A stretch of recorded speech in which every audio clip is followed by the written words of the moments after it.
that has a tremendous role to play in shaping policies, in informing the people, and indeed in a country where literacy level is still very low, in educating the people and in helping the three elements of this state, that is the king, country, and the people, to imbibe a sense of democratic culture, which in turn will ensure the sustainability and the irreversibility of democracy. Nihal Singh, columnist, India. So after your brilliant speech, which we all enjoyed, may I ask a rather rude question in the sense that what do you think is the greatest challenge for Bhutan, say, in the next 5 years? What may be rude, especially if it comes from the media, should be taken as being absolute courtesy and politeness. And I appreciate the courtesy of your question. In fact, I have basically answered that question. The biggest challenge for Bhutan as an emerging democracy is to develop and promote and nurture a democratic culture. Democracy, as we have seen in our region and beyond, is very fragile. It's very difficult, especially in countries that have the disadvantages, socio-economic disadvantages of the kind that our people do. My government has pledged that in the 5 years, we will at least try to establish the grounds, the basis, the foundation for the building of a democratic culture in Bhutan. That is the only way by which we will be able to ensure the survival and the sustenance of Bhutan as a democracy. There are too many bad examples of failures of democracy, near and far, and that worries us. And we cannot be complacent with the fact that things are going well. Yes, all the structural arrangements are in place, but the essence, I think, will take time. Thank you. My country had 70% forest cover. We now have only less than 15% forest cover. In your speech, which I admire greatly, you talked of the efforts, the eco-conservatism efforts of your country as coming at a great cost. Could you describe to us what these costs are? I need not really elaborate on what these costs are, because this is what we all know to be. We are a country, just like the rest of South Asia, that is growing, expanding demographically. We are still a country where agriculture is the mainstay of the people, livelihood. We are a country that, by the force of economic development, material growth, urbanization is taking place. We are a country that needs to industrialize, that needs to generate revenue through the exploitation of natural resources. In pursuing a policy of the kind that we do, and that is very, very stringent policies when it, rules, laws, and regulations that restrict and that constrain, in fact, that make it absolutely difficult to grow into, to take advantage of our virgin forests for agricultural expansion, for urban expansion, for industry, is indeed very costly. And for governments, increasingly in the future, it will be perhaps a major political cost as well. And the compulsions to undermine this policy will test the will of future governments. My government will not waver.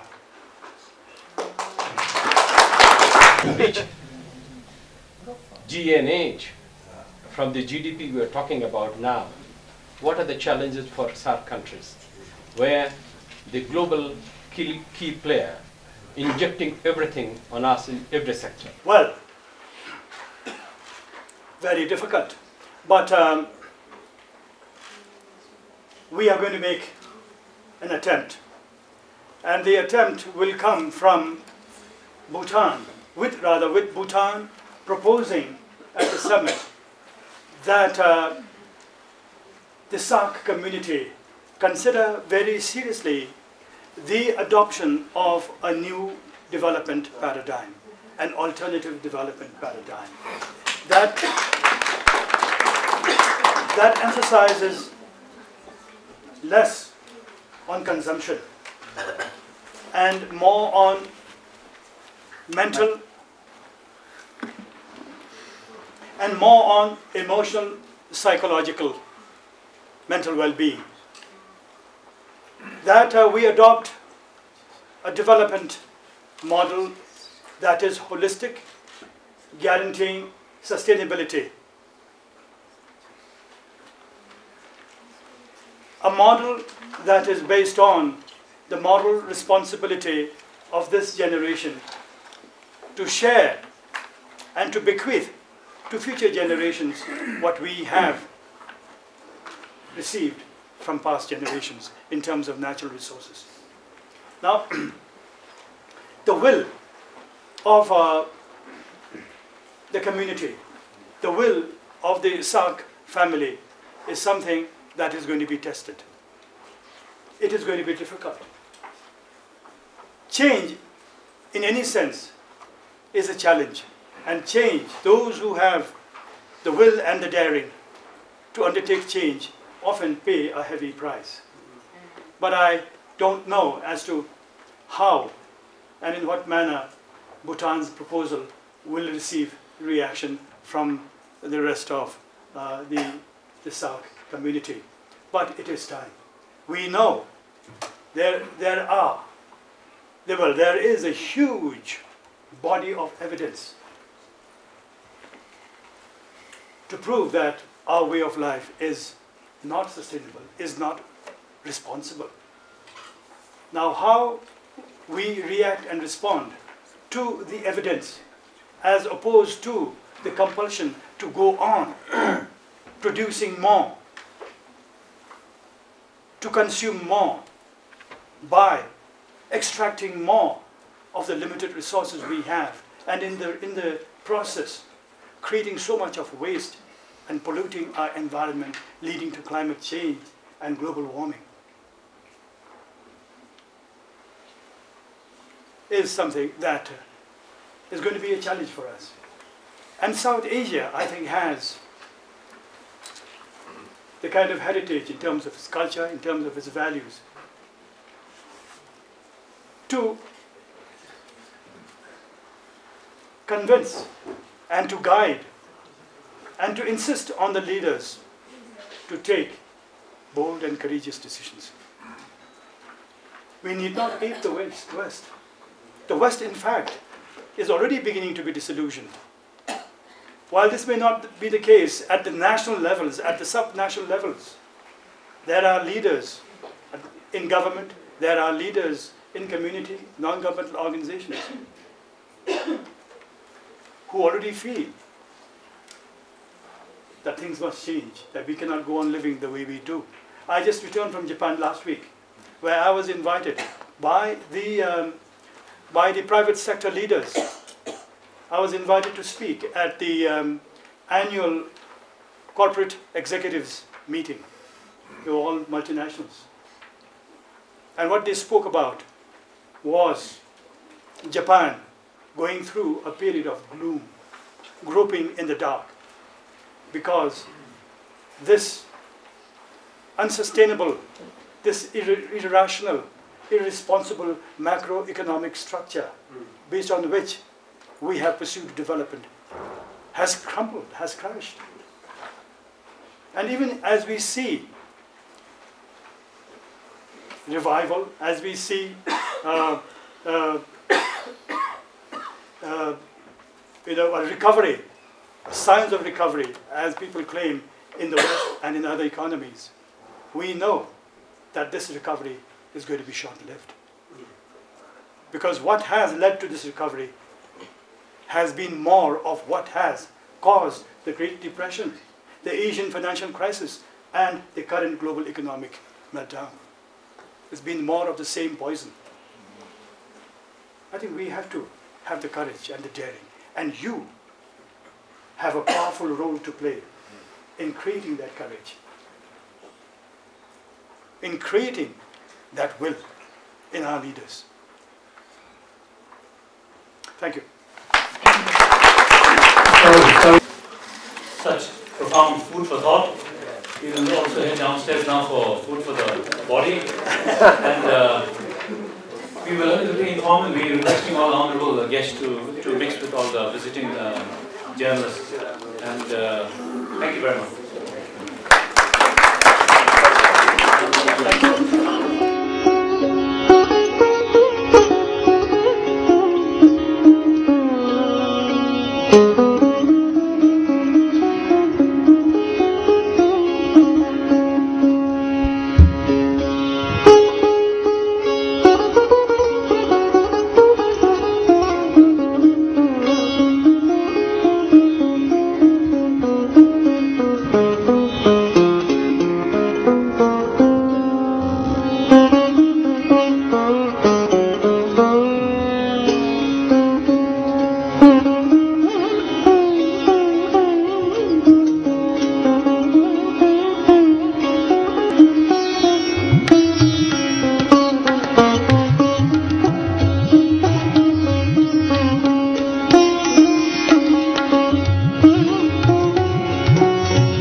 President SAARC India,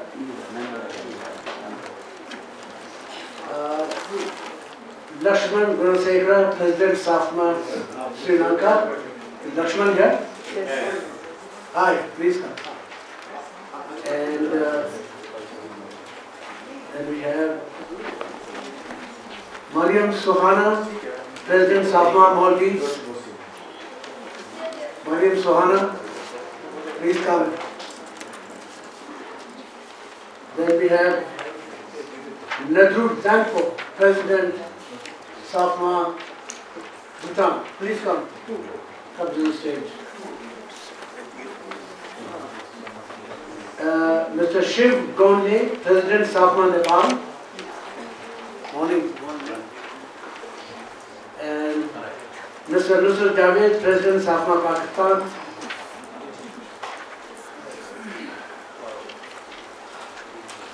Iqbal Sohan Chaudhary, Vice President SAARC Bangladesh.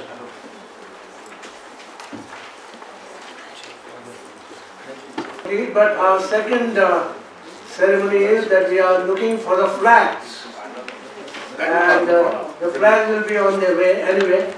I would now like to invite Khalid Ahmed.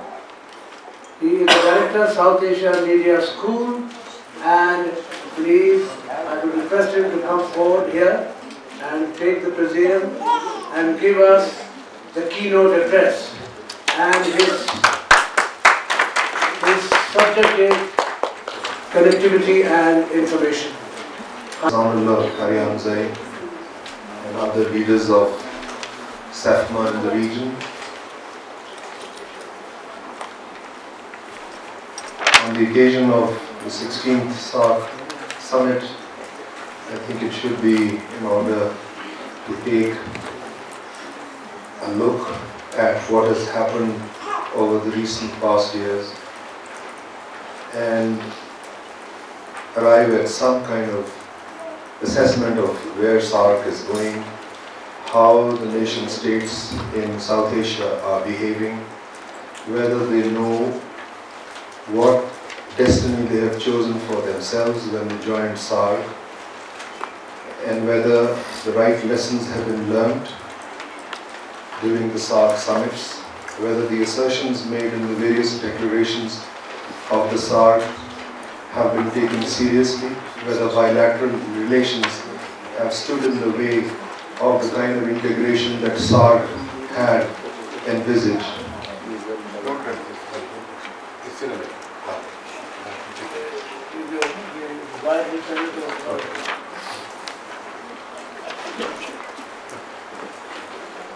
There is no doubt that what was envisaged was a kind of integration. I don't think in 1985 the leaders of South Asia had realized the real destination of the journey they were undertaking.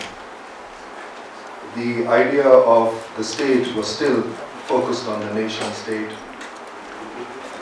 I think very few would have imagined that the nation state itself would be in decline after the Cold War, and that the emergence of the market state would stare them in the face in the coming years. Much before SAARC, the idea of integration had taken hold in Southeast Asia, and ASEAN had come into being in 1967. And they were very clear in their mind what they were aiming at, and they had the European Union in mind.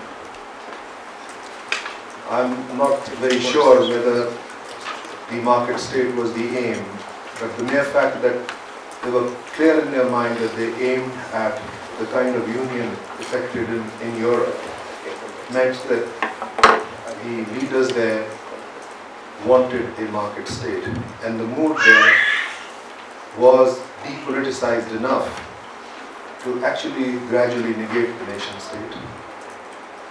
The European Union, of course, is the prime example of how the nation state graduates into a market state. But during the formative years of SAARC, not much theorizing was done on the nature of the nation state and the conflict it was producing. It was not also very clear what kind of integration they wanted. I think the focus on separating the states from each other was dominant. And what was in sight for the leaders was the development of the nation state in an atmosphere of cooperation.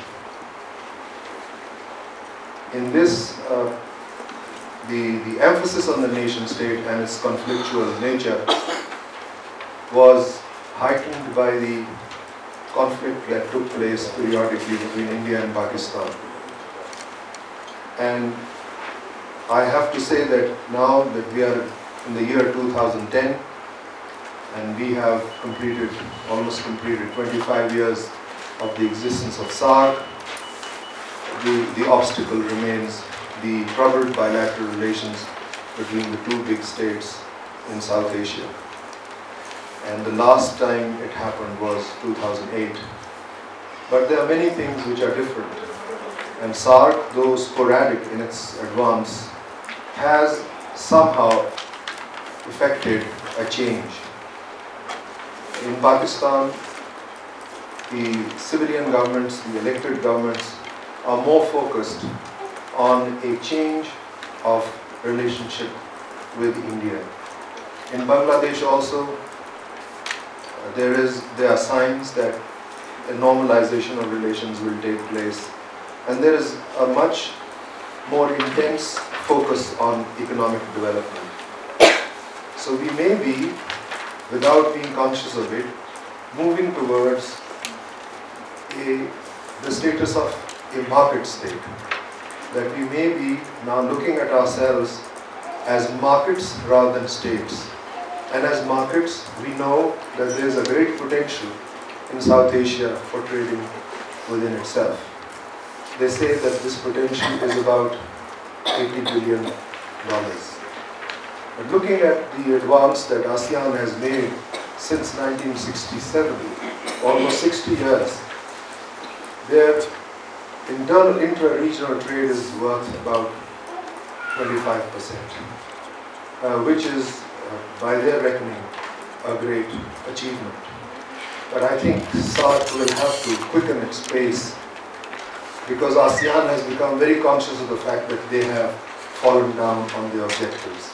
So their latest statement or declaration is that they will achieve complete integration, which means breaking down of the non-tariff barriers by the year 2015. In our case, there's been a change on two sides of India. Bangladesh has accepted more cooperation with India, which is growing at an unprecedentedly high rate, which is remarkable, and the peripheral states are not growing at that rate. In Pakistan, the growth rate is very low because of the conflict inside and because of our engagement in Afghanistan. And here too, a kind of change has taken place since the elected government took power in 2008. The first thing it did was to increase the exchangeable trade items with India and to 2,000 items. Now this is almost like free trade. If you look at the kind of trade items being exchanged under the free trade treaty between Sri Lanka and India, having, let's say, 2,000 items on the official list is almost like free trade. Many people in Pakistan complain about tariff barriers, non-tariff barriers like subsidies and other facilitations that India offers to its exporters. But the factor is that the 2,000 items that we can import from India are cheaper to us than importing them from elsewhere. Our terms of trade with the West have been worsening, and all the signs and tokens are that we have to increase our trade with India and maybe ratify the treaty, the free trade treaty that we signed but have politically kept it back.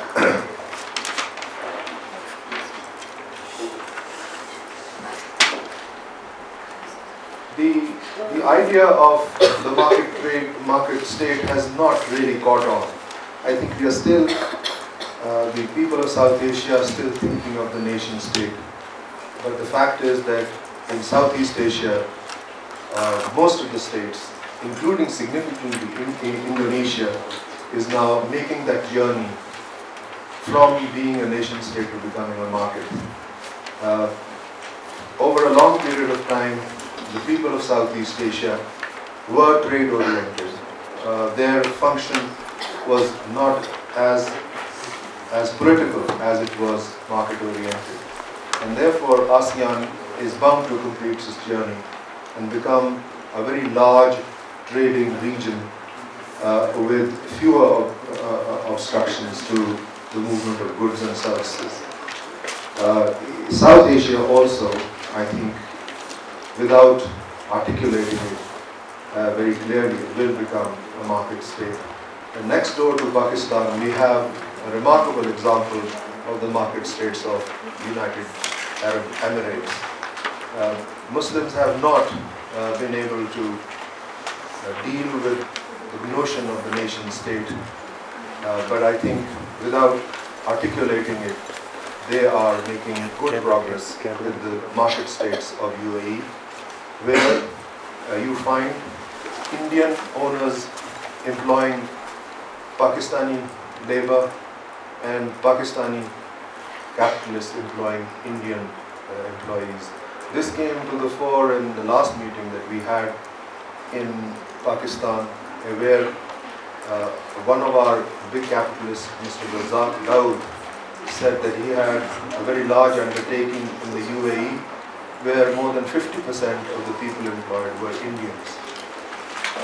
What we need in the coming days is more connectivity between the big four. If the big four in South Asia, which means India, Pakistan, Sri Lanka and Bangladesh, if the big four come together economically and achieve the kind of connectivity which was promised again and again in the SAARC summit, especially 14th and 15th, I think we will have achieved a great deal.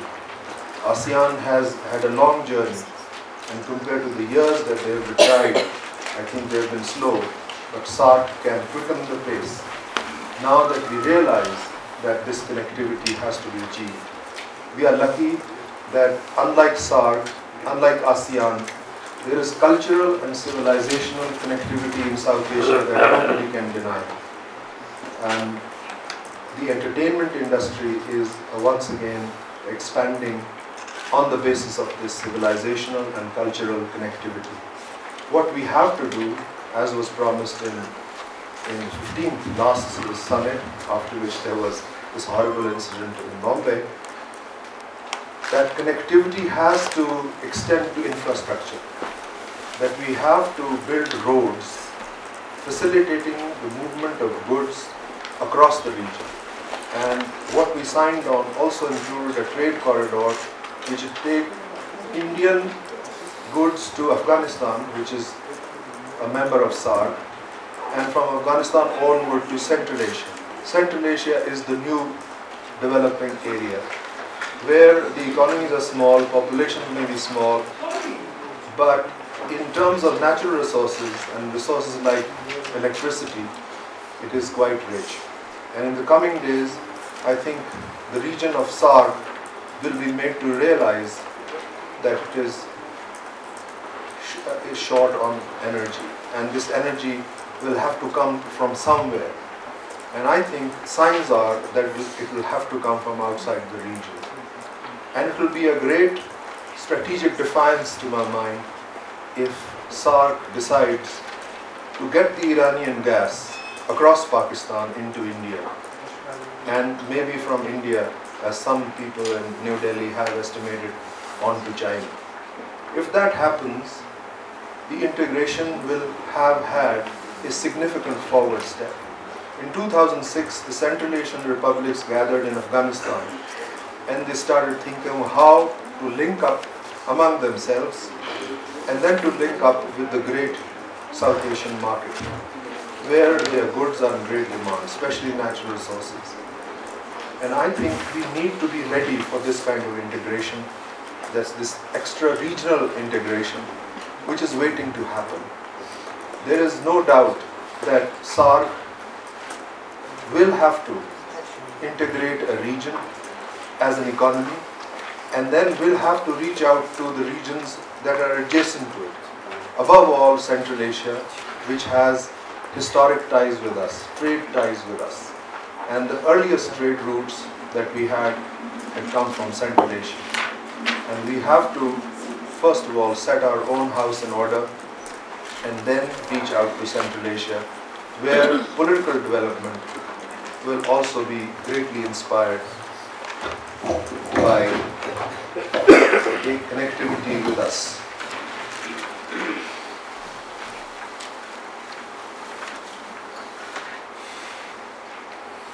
To give you a measure of how slow we have been in carrying out some of the edicts of the summits, I will refer to you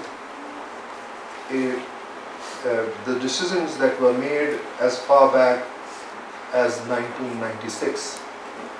And some of the items there were to actively encourage greater flow of information in the SAARC region on all issues of common concern to member countries, for the promotion of peace and harmony in South Asia, as well as sustained development of all peoples of the region. We closed down, and only 150 were functional, and out of them 70 were doing other things, other cultural things than actually showing the films. 2008, we allowed the Indian films. Later that year, there was the Bombay attack. But after that, significantly, the message in the Indian films remained pro-Pakistan. This is not what happened during the Kargil war in 1999, after which some Indian films were made which were extremely anti-Pakistan. And the reason is only that the Indian film was allowed market in Pakistan. And therefore the message there remained positive. This is true also of the new opening that Bangladesh has sought, and I think this cooperation will actually then transform into a more or less steady overall growth rate, not only in India, which is the high peak in the region, that in other areas too. The conflict has to be removed. So far, the Cold War concept was, first you have to remove the causes of all conflict before peace can actually take hold. Today, after the Cold War, that kind of precondition is not there. Our composite dialogue between India and Pakistan is based on a Cold War concept of first removing causes of conflict. I think we have to give chance to peace, and peace can only come through connectivity, which means connectivity through roads, through trade, through exchange of people and goods, and that can actually then defeat the causes of conflict by itself. This is what SAARC should have. There are many lessons in the SAARC which are not articulated, and I think we as journalists should hope to make the SAARC politicians realize that they have these lessons which they have not so far articulated. Thank you.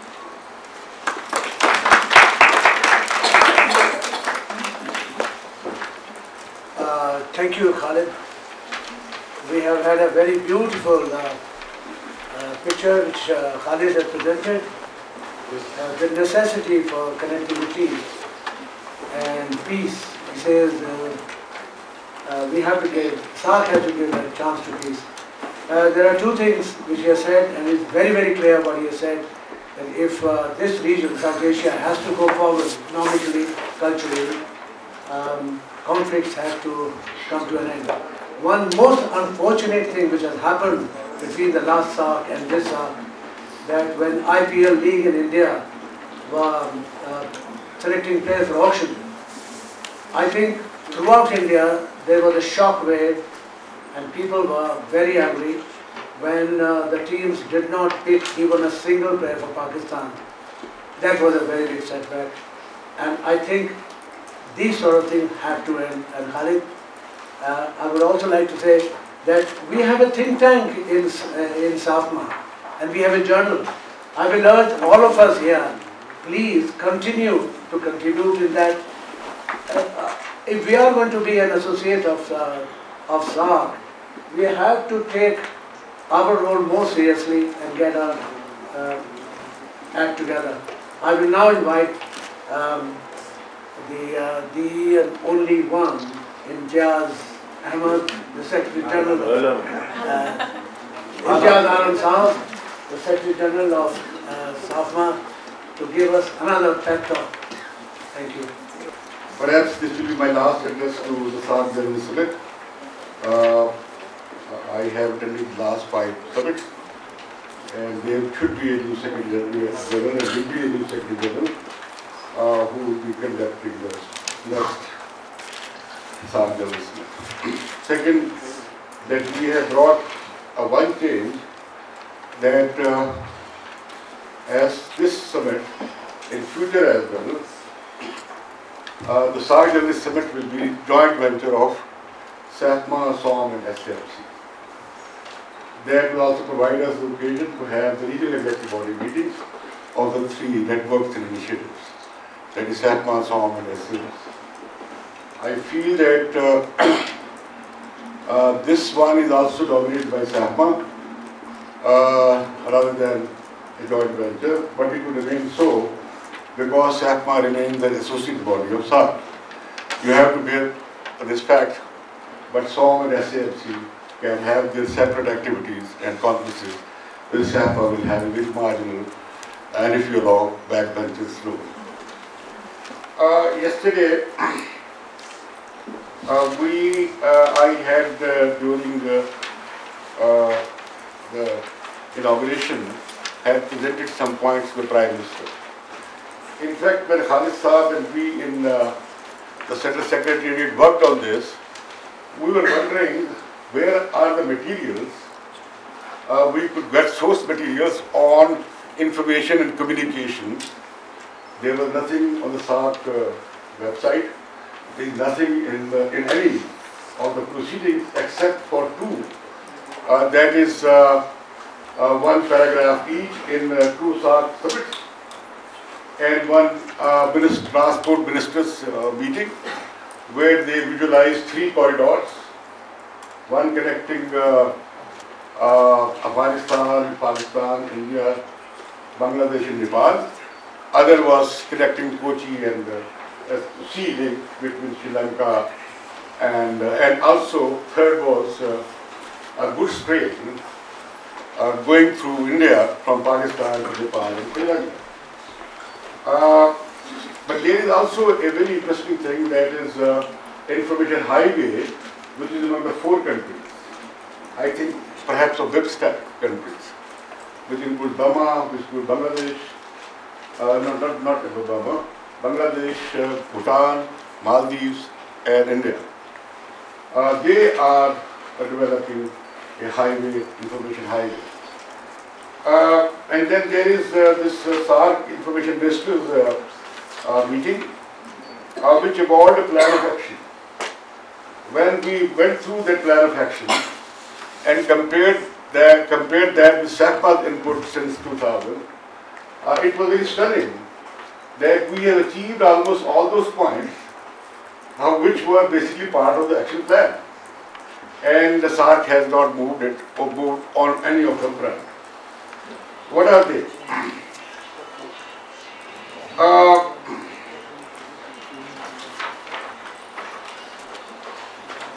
That number one, they decided that ensure an easy and unrestricted visa regime for journalists and for the people at large for free movement of media persons and media products across South Asia. SAPA proposed, has been proposing its protocol on free movement of journalists and media products since 2004. And we presented it first in the first SAARC Journalist Summit in 2004 in Rawalpindi, which was also addressed by Mr.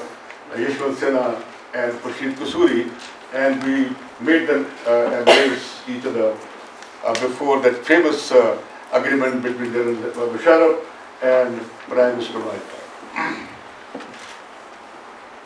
We were advised by the SAARC Secretary General and some foreign secretaries that why don't we take a route that we ask the Council of Ministers and Secretaries that they include one paragraph in the declaration. We propose that paragraph and we have been writing to all secretaries and foreign ministers, but that paragraph has so far not been included. Why? For two reasons, that still India and Pakistan and also Bangladesh are not ready to allow free movement of journalists. Rest is not a problem. The second is, they had proposed lift all barriers of free flow of information, newspapers, magazines, TV channels, and other electronic products.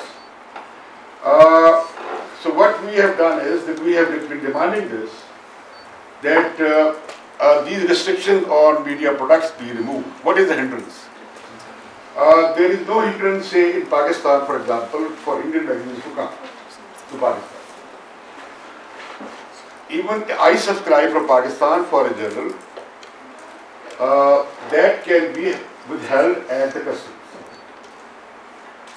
There are some clauses in the Customs Act in every country, in Bangladesh, in Pakistan, and in India, that they can confiscate any material. So that is the instrument where we say remove non-para tariffs or non-economic tariffs. That is the point we are always raising. That if we or you go to your ministries or people talk to them, you have to focus on the customs rules. At this time, customs rules is being discussed in this summit. So we should be raising this issue. The third point, help create a South Asian news agency. This is also part of the plan of the action plan. After the experience of, we created, and they had also planned to create a website for SAARC. A SAARC website is not updated for years, and we established a website which also you do not access, but many of you do not access, a lot of you do access, and we have renovated it. Now you will have the facility of putting up your documentaries, putting up of your radio programs and other programs on this website within this month or next month. So we also offered and ready to offer that we can have this news agency for SAARC. Let SAARC create a fund for that and don't hand over it to the bureaucrats. We have already set up. We have connections and contacts and network, the largest network in the region. From Guwahati to Kandahar and Kandahar to Uri and Tibetan border. And in Kashmir and elsewhere, we have everywhere our journalists. We can have this. We can have it in days. Then we have been demanding from them. The SAARC has been in the action plan. We find a provision that there should be an editors forum, and SAARC has been convening meeting of editors. Yes, they did convene meetings of editors, but they have never created a editors forum.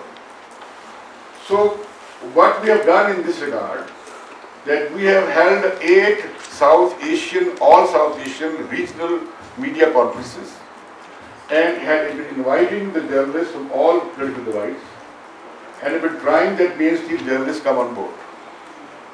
So what else a forum could be? So what we say is, as we are an associate body of SAARC and we fulfill our conditions, and if Bhutan goes back and our Delhi chapter president, who is hiding from me, goes back to Delhi, they can pursue this case, or Nirmala and our friends from Bhutan, from Nepal, that we should be recognized as a SAARC apex body. SAPMA is the only body with 8 chapters and office facilities in most of the countries, if not all, with elected bodies, wide membership, and with the 8-10 years of activities. Even the SAARC Chamber of Commerce is not that active, do not have that infrastructure that we have. We have been able to raise 64 crore rupees in the last 8 years and do all these activities. No other SAARC associate body or even SAARC secretariat, I think, do not have this much of the budget which we have created. The issue of apex body is held up. They knocked out us 2 years ago on the technical issue that we are not registered. We are recognized just 3.5 years ago. 4 years are required. Now we are associated with SAARC for the last over 6 years. If the chapters could go back and lobby with their on this issue. Then the SAARC has, I have talked about the website. SAARC is also very keen on promoting documentaries, so that people could know each other. So far, SAARC has not been able to organize a single documentary festival. We did organize an all South Asia documentary festival in Kathmandu in last year, not in 2008. And it was participated by over 70 documentary makers and directors, and 24 films were shown. And before that, in every chapter there was a national festival. So here we do again propose to SAARC, we are ready to do this work, including SAVE, that is audio-visual exchange program. We are ready to do it for SAARC. Then the SAARC had planned to have a SAARC media center. There was a big tussle between Nepal and Bhutan where this media center should be located. It did not come into existence. We have established, and many of you have seen that, a South Asian Media Center with the facilities for the Secretariat, with the facilities to produce South Asian Journal, with the facility to produce a media net, with the South Asian Media School facility, and now 2 production houses, 3, 2 for radio, television, 1 for radio. And practically speaking, whoever comes from Pakistan, journalists, do contact our center, and we provide them all kinds of services and help. So we propose that this media center be accepted as SAARC Media Center. Now the last 2 points which we proposed yesterday, and we should have some deliberation even in this session, maybe in the next session, after lunch session we'll discuss this. These 2 proposals, we must have an endowment fund. And that can be created, we can get it out of SAARC Development Fund. It's being created with $700 million. And I think it's going to be announced in this summit as well. They should be announcing, as I know. So we are going to the SAARC Endowment Fund, not to the individual governments. That is option 1. For that, we'll give you the letters for the foreign ministers with our proposal for an endowment fund. We will get this endowment fund registered under the Companies Act with trustees from all the 8 countries. We'll get 1 trustee from each country so that this can be done under Companies Act. If we get that $20 billion, then we get $2 billion annual interest, which can cover our basic core activities. The second alternative is that we ask governments to contribute to the endowment fund without any condition. However, we will be ready to present our accounts for scrutiny, that the money in the trust is being used for the purpose it was designed.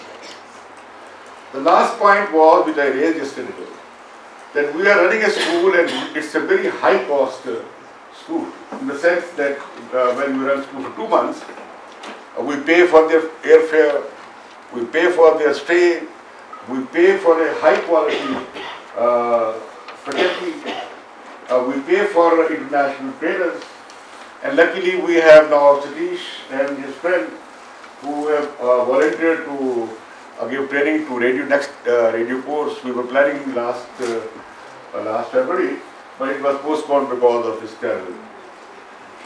But we can develop this into a full-fledged media university. Yes, SAARC has developed, has started work on South Asian Media University. It's being developed in India, and Prime Minister Manmohan Singh is taking very keen interest in that, and we hope that will be developed, and that will become a real South Asian center for research and policy and other pursuits. But we are ready to focus part of the media part of it. We can also get our associated with this South Asian Media University. We have built up our links with the Asian School of Journalism, Chennai, with the Sri Lankan Institute of Journalism. We are ready to do it in Nepal with one of the institutes. So we can have these networks with other students. We don't have monopoly to have one of the students, and nor will we want to monopolize this thing. So we can have also, we have proposed 6-month courses, then we can go 1-year course, then 2 years course. This can be done, but the cost is very high, almost $3,000 per student for 2 months course. So we are proposing to governments in a letter which I have written for the foreign ministers, that each country gives sponsorship or scholarship to their students. and the selection will be done by SAARC chapter. So that can be done. That is not a very high cost thing. That is for 1 year, $350,000. That's not a big cost, and the governments will not have to put a lot of money for scholarships. That is doable. And lastly, I would say that the Punjab government in Pakistan is giving us, has agreed to give us the land for the university, and we will be then starting our work to get contributions for that. So this is, if you compare, we should, I will be proposing you that these 8-10 points, which are of course the part of the SAARC action plan. SAPMA has in fact moved a lot on all these counts which they have received, and we will look forward for the support from SAARC. Unfortunately, there are so much bureaucratic, our friends from India, they have been trying, but he is the Badshah, the prince. He can't move in a hilly area twice in a day. That is just a visualized company. But all the 7 foreigners rejected. It would have been, I think, they speak of lack of information deficit and lack of trust. When they get such big numbers of facilitators, unfortunately the SAPMA is not holding that. The SAARC is not holding that. Thank you much. Thank you, Imtiaz sir. Whenever you speak in our forums, I always get a sense of depression because he comes up with these facts and always talks about our targets. We try and achieve it, but then it is all negated by the lack of enthusiasm shown to us by SAARC members. But I would like to say one thing, that I am very new to SAARC, SAFMA, so please forgive me if I am putting my foot in my mouth. But I'm wondering one thing, that we are all professional journalists. We don't have a business model to raise some money for ourselves. Why are we only thinking of getting funds? Why don't we make our own effort? Let's make a beginning that we should be on our own feet and self-reliant. We are professionals. Imtiaz Sahab has spoken about the university and the school. We can run a school, and we don't have to, the students who come for training should not be just free. They must make some effort to pay something, at least their air passage. Maybe they come from mid-class background, we don't expect them to pay everything. But it's high time for us to think about the business model. Let's try and raise some of our money. Now I will invite questions from the floor, and we have to keep one thing in mind, we are a little late. I will give,